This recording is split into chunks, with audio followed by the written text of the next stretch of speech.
¿Qué tal, amados hermanos? Muy buenos días. No tienen idea el privilegio y el gusto que me da poder estar con ustedes esta mañana, el poder estudiar juntos la palabra de Dios. Créanme que ha sido un tiempo muy bonito y es un tiempo que he estado esperando con muchísimas ganas, el poder estar con ustedes, el poder hablarles, verles, abrazarles. Y yo sé que mucho de esto no es posible y no ha sido posible a lo largo de todas estas semanas, pero el hecho de que podamos juntos ponernos de acuerdo para estudiar la palabra de Dios y saber que están bien ustedes en casa, con sus familias, con sus amistades, pues eso me llena de gozo, me llena de alegría el saberles bien, y créanme que les extraño con todo el corazón. Esta mañana pues vamos a hablar un poco más acerca de la palabra de Dios. Estamos comenzando un año nuevo. Y ha sido un año, este año que pasó, un año de muchos retos, de muchas dificultades también, pero vamos a aprender muchas cosas muy interesantes que Dios tiene que contarnos y que Dios tiene que hablarnos, que estoy seguro que van a ser de bendición a tu vida como lo es para mi propia vida. Gracias a todos ustedes por sus oraciones, gracias por estar al pendiente de nosotros de tantas maneras, de maneras muy prácticas, pero también de maneras muy emotivas, muy emocionales, que han llenado nuestro corazón, tanto de Aimé como de los chicos, el mío. El saber que nos quieren, que oran por nosotros, que están al pendiente también de lo que está pasando en nuestras vidas. De verdad que ha sido un tiempo muy bendecido para nuestra familia, y por supuesto que les extrañamos y hemos tenido esa carga en mi corazón de estar ahí con ustedes. Pero, ¿qué te parece si me acompañas a la palabra de Dios? Hoy quiero hablarte de un pasaje muy especial que está en el libro de Segunda de Timoteo. Segunda de Timoteo capítulo 1. Vamos a leer del versículo 8 al versículo 14 y titulé este mensaje: Cuida el gran tesoro. Así es de que acompáñame por favor a leer Segunda de Timoteo capítulo 1, versículos del 8 al 14. Escucha lo que dice la palabra de Dios. Por tanto, no te avergüences de dar testimonio de nuestro Señor, ni de mí preso suyo, sino participa de las aflicciones por el Evangelio, según el poder de Dios, quien nos salvó y llamó con llamamiento santo, no conforme a nuestras obras, sino según el propósito suyo, y la gracia que nos fue dada en Cristo Jesús antes de los tiempos de los siglos, pero que ahora ha sido manifestada por la aparición de nuestro Salvador Jesucristo, el cual quitó la muerte y sacó a la luz la vida y la inmortalidad por el Evangelio, del cual yo fui constituido predicador, apóstol y maestro de los gentiles. Por lo cual asimismo padezco esto, pero no me avergüenzo, porque yo sé a quién he creído, y estoy seguro que es poderoso para guardar mi depósito para aquel día.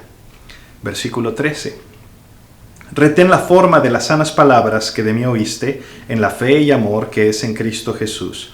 Guarda el buen depósito por el Espíritu Santo que mora en nosotros. Oremos. Padre, te damos gracias por tu palabra. Yo te doy gracias por el privilegio que es abrir tu palabra, escudriñarla juntos, aprender de ti, Señor. Te pido que tu Espíritu Santo arraigue en nuestros corazones estas palabras que acabamos de leer, y que nuestro corazón se emocione por ti, por los planes que tú tienes para cada uno de nosotros. En el nombre de Jesús. Amén. Mira, Segunda de Timoteo es una de las epístolas que hemos llamado las epístolas pastorales. Y estas epístolas pastorales son cartas que Pablo escribió precisamente a sus discípulos, a creyentes que iban a quedarse a cargo de la iglesia, y empieza a hablarle acerca de las cosas importantes para la iglesia. Por supuesto que son cartas para todos los miembros de la iglesia también, no nada más para pastores o para personas en el ministerio. La manera en la que me gusta entender cómo funciona la carta de Segunda de Timoteo es que debemos recordar que fue la última carta que escribe Pablo. Y como es la última carta que escribe Pablo, podemos verla como, digamos, como su testamento, como las cosas más importantes, aquello, Timoteo, que quiero que recuerdes, aquello, Timoteo, que quiero que sepas, como lo más importante antes de que yo muera y antes de que sea martirizado.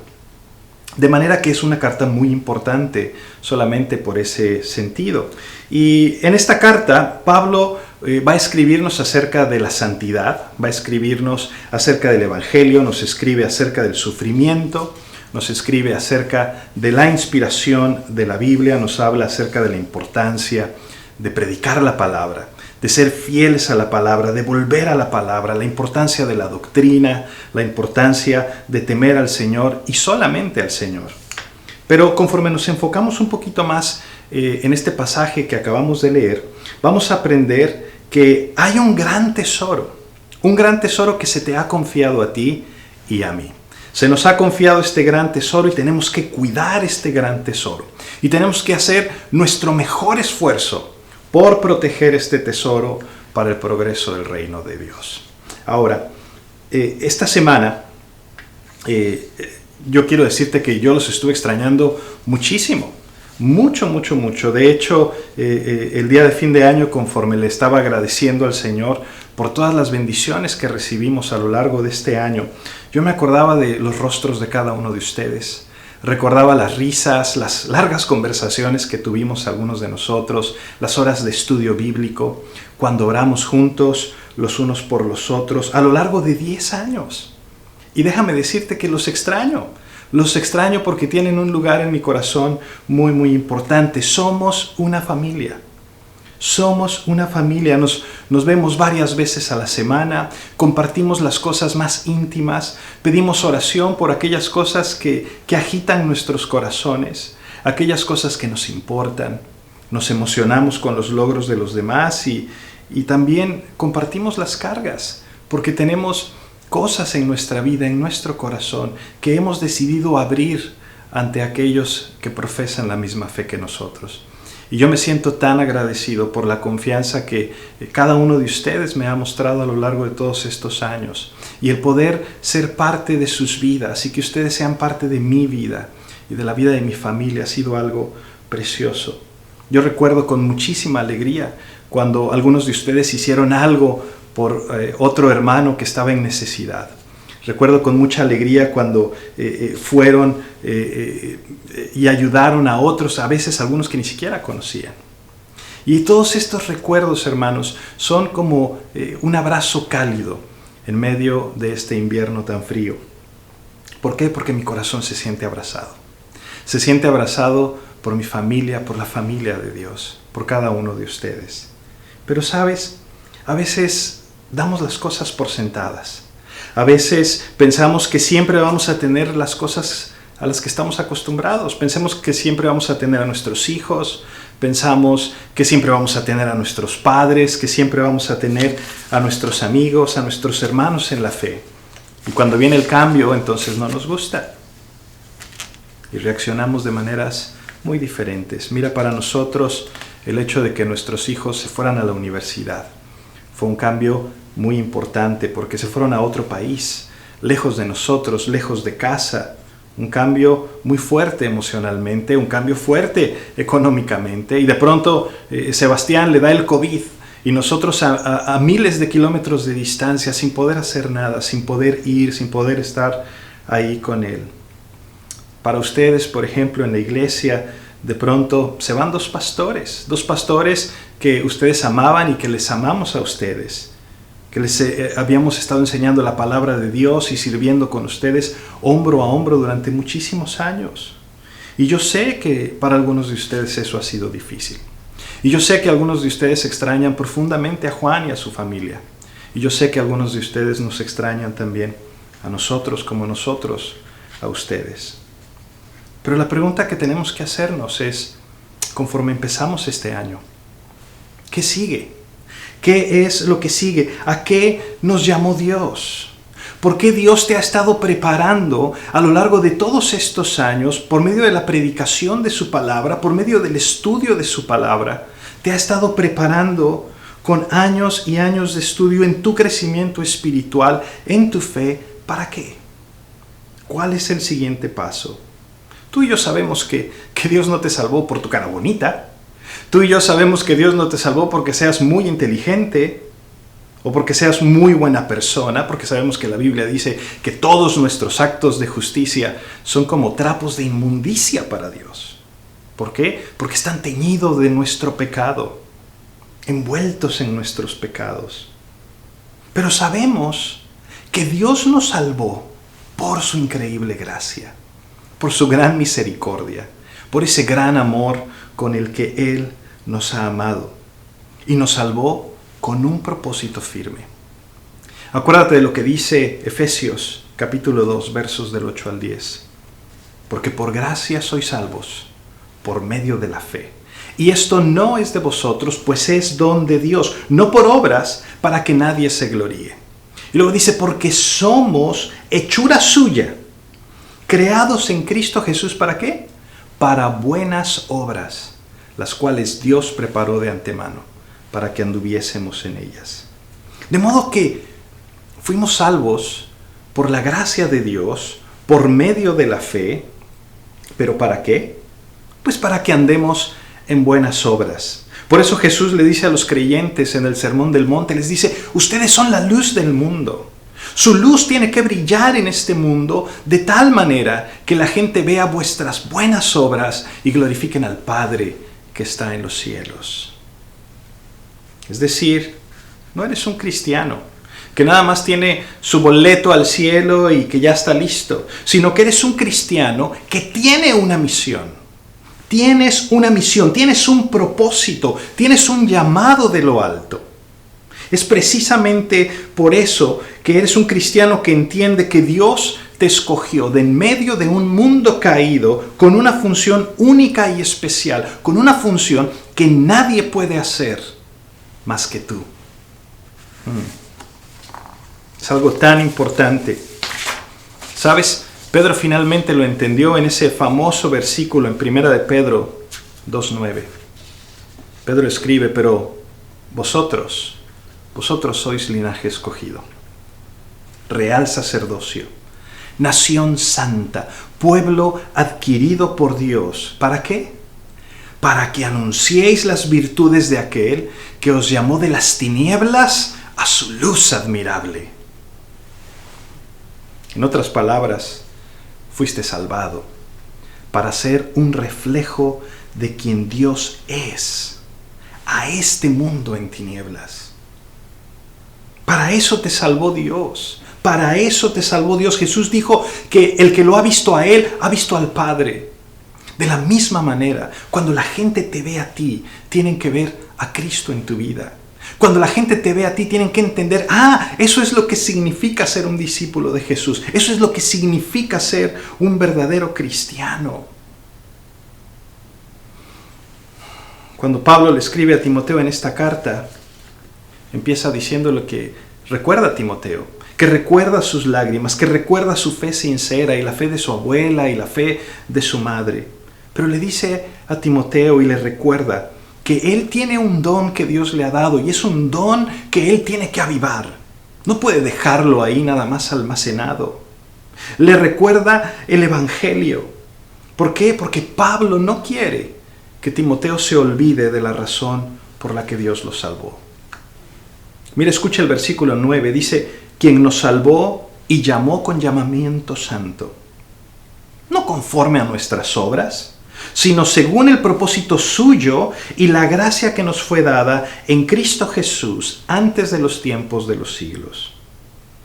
El problema con algunos cristianos es que sienten que ya aceptaron a Cristo en sus corazones, que ya tienen la salvación en su mano y entonces a disfrutar de la vida.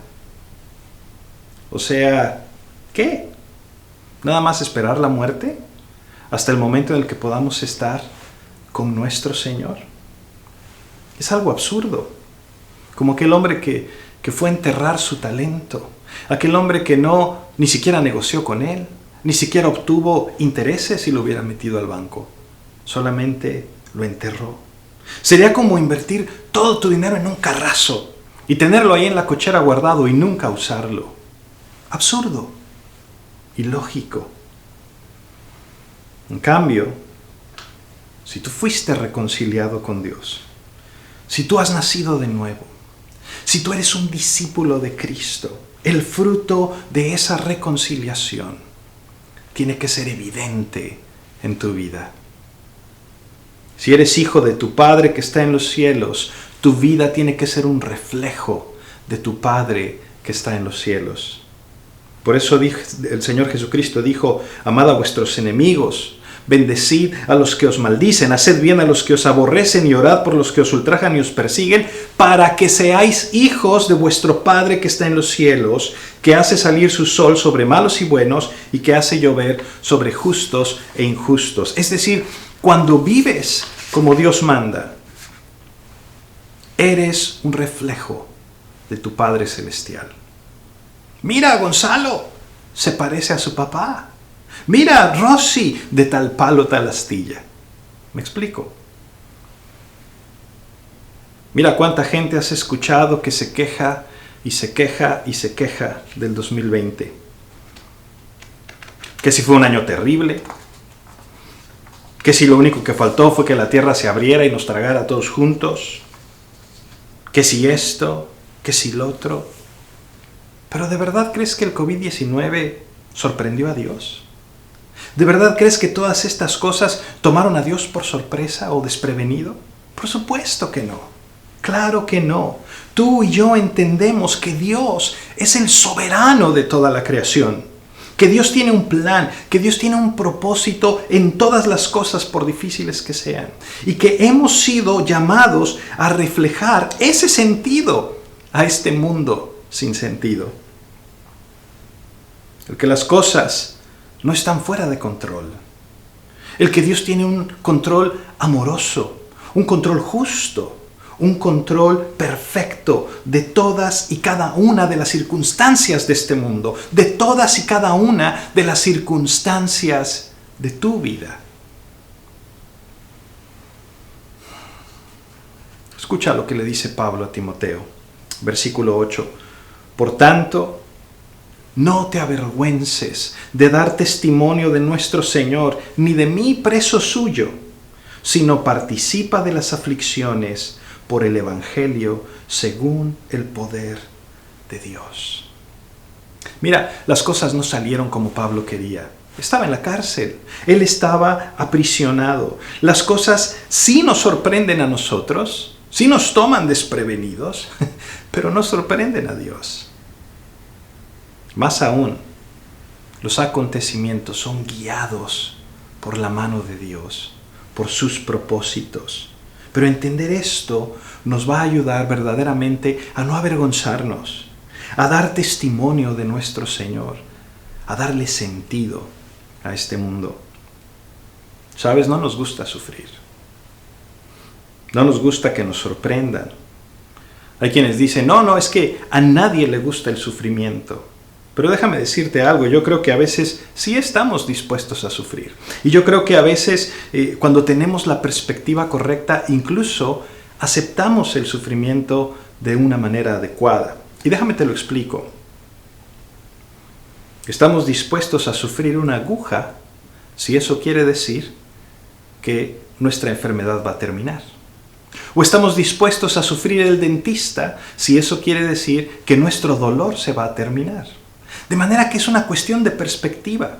Cuando tenemos la perspectiva correcta, hay un tipo de sufrimiento que produce gozo. Hay un tipo de sufrimiento que estamos dispuestos a aceptar. Por ello es que Santiago nos dice, tened por sumo gozo cuando os halléis en diversas pruebas. Porque es un tipo de sufrimiento que nos va a acercar cada vez más al propósito de Dios. ¿Sabes? Dios ha prometido que nos va a guardar. Dios ha prometido que nos va a proteger, que aunque andes en valle de sombra de muerte, no debes temer mal alguno, porque Él está contigo. Porque tú sabes que en tribulación, en angustia, en persecución, en hambre, en desnudez, en peligro, en espada, nada puede separarnos del amor de Dios que es en Cristo Jesús. A lo mejor el mundo alrededor de ti cambió sin aviso. Tal vez tu situación laboral cambió sin aviso. La manera en la que ibas a la iglesia, la manera en la que celebrabas a Cristo, La manera en la que tenías comunión unos con otros cambió sin aviso. Pero ¿sabes algo? Gloria a Dios. Gloria a Dios, porque Él te está dando la oportunidad de ser esa luz en medio de las tinieblas. Cuando los primeros discípulos vieron a su maestro colgado en esa cruz, ¿sabes? Ellos pudieron haberse quedado debajo de un árbol a llorar o haberse ido y regresar a sus vidas cotidianas como si nada. Y de hecho, muchos de ellos eso es precisamente lo que hicieron. Pero cuando Jesús resucitó, cuando el Espíritu Santo vino sobre los creyentes, finalmente entendieron el maravilloso tesoro que les había sido confiado. Entendieron que debían guardar y que debían proteger el tesoro del Evangelio y que debían compartirlo con su generación. ¿Sabes? La perspectiva de estos hombres fue más allá de prisiones, fue más allá de azotes, fue más allá de naufragios, fue más allá de la injusticia, del martirio. ¿Por qué? Porque entendieron el llamado de Dios para sus vidas, que debían compartir las buenas nuevas y proteger el tesoro para que pudiera llegar sano y salvo hasta nosotros. 2000 años después. La razón por la que tú y yo sostenemos una Biblia en nuestras manos, la razón por la que tú y yo entendemos que somos pecadores, que se rebelaron en contra de Dios, que merecemos su ira, que merecemos su justicia, porque afrentamos a un Dios santo, santo, santo. Pero en lugar de recibir su ira, recibimos misericordia. Recibimos gracia por medio de Cristo Jesús, que es Dios en la carne, que vino a pagar el precio por nuestros pecados para que pudiésemos estar reconciliados con Dios. La razón por la que sabemos que Cristo resucitó de entre los muertos y que un día nos resucitará y nos glorificará para que podamos estar con Él por toda la eternidad y que seremos transformados a su imagen. La razón de que sabemos todo esto es porque cientos, porque miles de cristianos como tú y como yo se aseguraron de que tú y yo escucháramos el Evangelio sin diluir, el Evangelio sin contaminarse. Por eso Pablo le dice a Timoteo, versículo 13, le dice: retén la forma de las sanas palabras que de mí oíste, en la fe y el amor que es en Cristo Jesús. Le dice: guarda el buen depósito por el Espíritu Santo que mora en nosotros. Entonces hay dos cosas importantes aquí. Le dice: retén la forma de las sanas palabras y guarda el buen depósito que se te ha confiado. Lo que le está diciendo es que el mensaje de Cristo, las Escrituras, le han sido confiadas y por eso debe de proteger este mensaje. Y es una maravillosa imagen de la responsabilidad del cristiano. La responsabilidad que Dios te ha dado a ti como creyente, porque debemos conservar el mensaje intacto. Debemos evitar esa tendencia a querer adaptarlo ante un mundo que lo rechaza, a un mundo que lo aborrece, la tentación de diluirlo porque no es popular o porque hay mucha resistencia.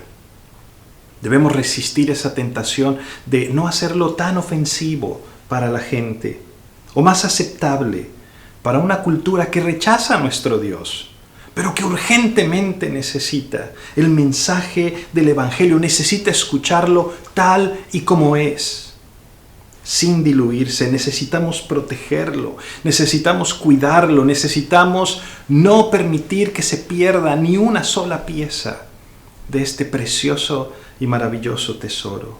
Nunca olvides tu responsabilidad. No olvides tu responsabilidad. Sabes, es muy fácil que se nos olvide. Muy fácil. Es muy fácil ir a la iglesia. Es muy fácil sentarnos en una silla o en una banca. Es muy fácil cantar los cantos de la adoración, de la alabanza y después regresar a nuestra cotidianidad, pensando que es la responsabilidad del pastor hacer la iglesia. A veces hablamos con otras personas de lo que nos gusta o lo que no nos gusta de la iglesia, o de por qué debieran hacer aquello mejor, o de por qué, antes era mejor, o ahora es mejor, pero ¿me explico? Y terminamos siempre con una frase como que, ¿pero qué le vamos a hacer? ¿Qué se puede hacer? Como si nosotros fuéramos meros pasajeros, como si fuéramos meros espectadores en un tour. Escúchame, por favor, Dios no te salvó para ser un simple pasajero. Dios no te salvó para ser un simple espectador, o para ser un quejoso, o para ser una porrista. Dios te salvó para cuidar el tesoro, para que seas su iglesia, para que seas su novia, para que le modeles a todos alrededor de ti lo que significa amar a Dios con todo tu corazón, con toda tu mente, con todas tus fuerzas, para que ellos puedan entender que tú eres la iglesia. Querido hermano, querida hermana, tú eres la iglesia. Escúchame, por favor. La condición de la iglesia es lo que tú la haces. Porque ya sea que estás cuidando el tesoro, o ya sea que simplemente no te interesa. Mira, cuando esta pandemia comenzó, muchos nos vimos forzados a quedarnos en casa.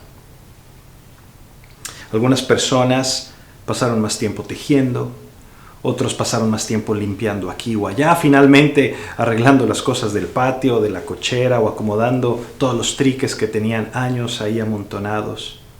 Pero otros más pasaron horas y horas, interminables horas viendo la televisión. Se acabaron todas las series de Netflix, todas las películas habidas y por haber, Prime Video, todas las diferentes plataformas.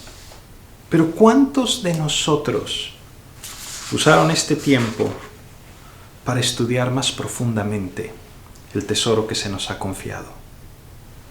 Yo sé que hay mucha gente que todavía no comprende muy bien el libro de Apocalipsis, por ejemplo, o algunos que tienen dificultades con las grandes doctrinas de la Biblia, como la elección, la predestinación, el libre albedrío, la justificación, la santificación, algunos que luchan con la ansiedad, con el temor, y que no han tenido la oportunidad de amarrar una perspectiva bíblica ante todas estas emociones y cosas tan reales. ¿Por qué no aprovechamos el tiempo de nuestro encierro para esto? ¿Sabes por qué? Porque somos muy comodinos, porque estamos muy a gusto, estamos muy cómodos, muy a gustito con nuestras viditas.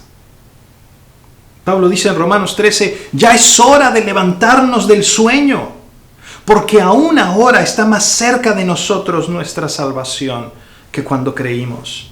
Hermanos, la iglesia de tus hijos, la iglesia de tus nietos, te ha sido confiada a ti. El tipo de iglesia que ellos recibirán va a ser la iglesia que nosotros dejamos detrás. El tipo de enseñanza, el tipo de doctrina que ellos van a seguir va a ser el tipo de enseñanza y doctrina que les estamos dejando. Si es que ellos van a confiar en la Biblia como la palabra de Dios, inspirada, suficiente, inerrante, autoritativa, infalible. Si es que ellos van a creer esto, depende en gran manera de cómo nosotros protegimos el tesoro. Mira, apenas habían pasado unos 50 años desde que empezó la iglesia. Y el Señor Jesucristo comisionó al apóstol Juan a que les escribiera una serie de cartas. Y en estas cartas los felicita por algunas cosas que han hecho bien, pero también los reprende por otras cosas que ellos han hecho mal.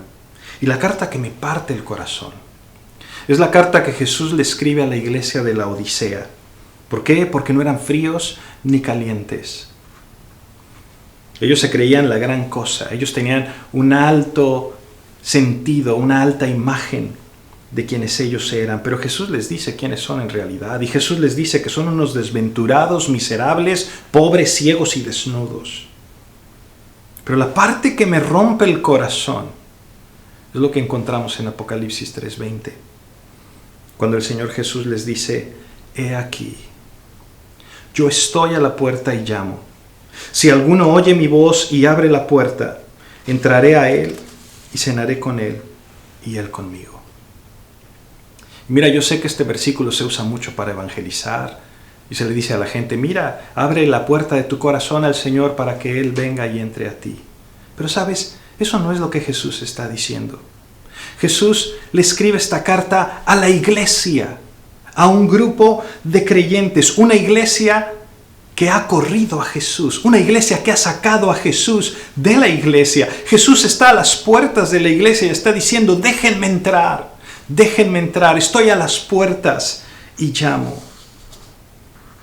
Oh, si tan solo escuchamos su voz, si tan solo tomamos nuestra responsabilidad como creyentes, te aseguro que la iglesia en La Paz sería completamente diferente, gloriosa. Mira, este año nuevo, hazte el propósito de proteger el tesoro. Hazte el propósito de modelar a aquellos en tu casa, en tu familia, lo que significa ser un creyente de verdad, lo que significa ser un discípulo de Jesús. Toma la responsabilidad de la iglesia en La Paz para los siguientes 50 años. Toma la responsabilidad de la iglesia en México para los siguientes 100 años. Porque sabes, Dios te ha llamado para que seas instrumental en la expansión de su reino. Y conforme vives y conforme guardas el tesoro del Evangelio, que el Espíritu Santo te conforte, que el Espíritu Santo te sostenga, te equipe y te guíe por medio de su palabra todo el camino hasta la eternidad. Déjame orar contigo. Padre, gracias, Señor. Gracias por este llamado tan importante que tú has puesto sobre cada uno de nosotros. Gracias, Señor, porque tú nos has mostrado a lo largo de todos estos años cuánto tú nos amas, cuánto nos guardas, nos proteges. Pero especialmente, Señor, porque sabemos que eres tú quien dijo: yo edificaré a mi iglesia. Ayúdanos a hacer esas herramientas en tu mano. Ayúdanos a guardar el tesoro y protegerlo para tu gloria. En el nombre precioso de Jesús. Amén.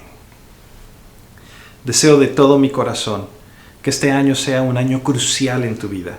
Un año en el que verdaderamente puedas ver la mano de Dios obrando, guiándote, llevándote a alcanzar el propósito de Dios para ti y para todos aquellos alrededor de ti. Te quiero con todo mi corazón y te mando todo mi cariño hasta tu casa. Que Dios te bendiga.